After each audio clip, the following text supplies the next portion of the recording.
Coba deh kita berhenti sejenak dan benar-benar mikirin kehidupan digital kita.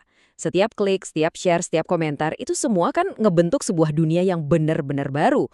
Tapi dunia ini juga bikin kita bertanya-tanya, siapa sih kita sebenarnya di dunia maya dan gimana seharusnya kita bersikap? Oke, yuk kita bedah bareng-bareng. Di satu sisi, era digital ini ngasih kita peluang yang luar biasa. Kita jadi bisa terhubung dengan siapa aja, kita bisa menyuarakan pendapat, bahkan ikut andil dalam demokrasi. Keren banget kan?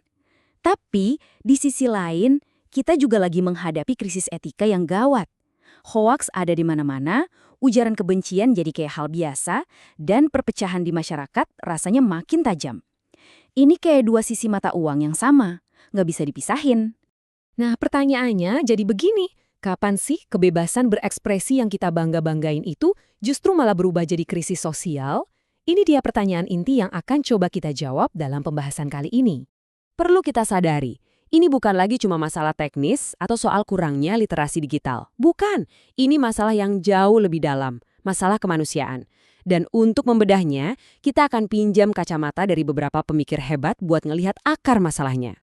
Oke, kita mulai dari sosiolog Max Weber. Dia ini ngasih kita dua cara pandang yang penting banget buat memahami perilaku kita di dunia online. Antara kita bertindak murni karena keyakinan pribadi, atau kita bertindak sambil mikirin konsekuensi sosialnya. Nah, kalimat ini pasti kita semua sering banget dengar, atau bahkan mungkin pernah ngucapin. Ini kan cuma opini gue. Menurut Weber, ini adalah contoh sempurna dari apa yang dia sebut etika keyakinan. Jadi, patokannya cuma satu, apa yang menurut gue benar. Titik.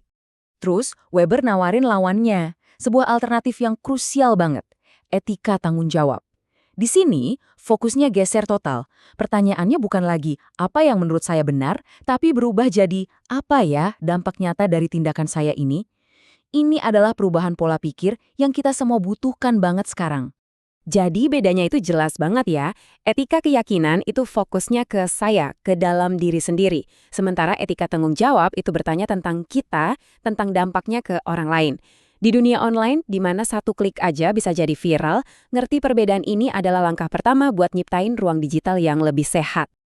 Nah sekarang, yuk kita lihat gimana tindakan-tindakan kecil kita di dunia maya bisa menciptakan efek domino yang masif. Kali ini kita akan dipandu oleh pemikiran Hans Jonas dan Hannah Arendt. Hannah Arendt punya satu konsep yang kuat banget, banalitas kejahatan. Ini bukan tentang orang yang sengaja berbuat jahat loh, sama sekali bukan. Ini tentang orang-orang yang, ya, sekedar berhenti berpikir. Mereka cuma ikut-ikutan arus, dan tanpa sadar, mereka jadi bagian dari sebuah kerusakan massal. Kedengeran familiar nggak di media sosial? Coba kita bayangin prosesnya deh. Pertama, kita lihat judul berita yang bikin emosi. Kedua, tanpa pikir panjang, tanpa baca isinya, apalagi verifikasi, kita langsung share. Ketiga, kita pun ikut andil menyebarkan racun sosial. Dan yang terakhir, kita ngerasa nggak salah apa-apa, kan cuma nge-share doang. Nah, inilah banalitas kejahatan di era digital. Lalu ada Hans Jonas yang ngajak kita mikir lebih jauh lagi. Kata dia, kekuatan teknologi yang kita pegang sekarang ini menuntut kita untuk mikirin masa depan. Setiap tindakan kita hari ini, sekecil apapun, itu ikut membentuk dunia untuk generasi setelah kita. Coba deh, kita lihat timeline di sini. Ini visual yang kuat banget. Apa yang kita anggap normal hari ini, hoaks, kebencian, saling serang, itu akan membentuk kebiasaan sosial anak-anak muda kita 5 tahun dari sekarang. Dan di masa depan, ini bisa mengikis fondasi masyarakat kita, empati dan rasa saling percaya. Jadi, tanggung jawab kita ini sifatnya lintas generasi. Terus, solusinya di mana dong? Jawabannya bukan di teknologi, tapi ada di dalam diri kita sendiri. Yuk, sekarang kita coba pahami tekanan psikologis dari kehidupan digital ini bersama Paulo Freire dan Byung-Chul Han. Byung-Chul Han bilang, kita ini hidup di masyarakat berprestasi. Maksudnya, tekanannya itu bukan lagi dari luar, tapi dari dalam diri kita sendiri. Kita menekan diri sendiri untuk terus tampil sempurna, produktif, dan sukses. Ini menciptakan apa yang dia sebut kekerasan yang tak terlihat. Gejalanya apa? Wah, ini mungkin banyak dari kita yang ngerasain ya. Kelelahan mental, burnout, terus-terusan ngebandingin hidup kita sama postingan orang lain di media sosial, rasa cemas, merasa nggak cukup baik, sampai akhirnya merasa sendirian dan terisolasi. Inilah penderitaan sunyi yang dialami banyak orang akibat tekanan ekosistem digital. Terus, gimana cara melawannya? Paulo Freire ngasih kita jawabannya, kesadaran kritis. Ini bukan cuma soal jago pakai teknologi ya, tapi ini soal kemampuan untuk benar-benar paham gimana sistem ini bekerja, gimana media sosial mempengaruhi kita, dan gimana caranya kita bisa menolak untuk dimanipulasi. Oke, kita sekarang sampai di bagian kesimpulan, di mana semua benang merah dari pembahasan kita ini akan kita satukan untuk mendefinisikan ulang peran kita di dunia digital. Udah jelas, solusinya nggak bisa kita serahkan gitu aja ke pemerintah atau perusahaan teknologi.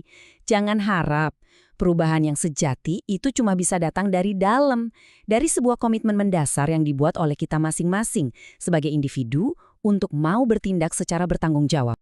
Jadi, poin paling krusialnya adalah ini. Kita harus berhenti melihat diri kita sendiri cuma sebagai pengguna pasif yang kerjanya mengkonsumsi konten. Kita harus berubah menjadi subjek etis, individu yang sadar, yang berpikir kritis, dan yang bertanggung jawab atas setiap jejak digital yang kita tinggalkan. Pada akhirnya, semua perbincangan kita ini mengerucut pada satu gagasan yang sangat kuat, bahwa kebebasan yang kita nikmati di dunia digital itu bukanlah sebuah izin untuk berbuat seenaknya. Bukan. Kebebasan itu adalah sebuah tanggung jawab besar yang harus kita pikul bersama-sama.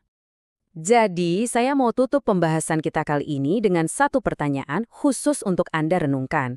Di dunia digital ini, apakah Anda hanya seorang pengguna atau Anda telah memilih untuk menjadi seorang subjek etis?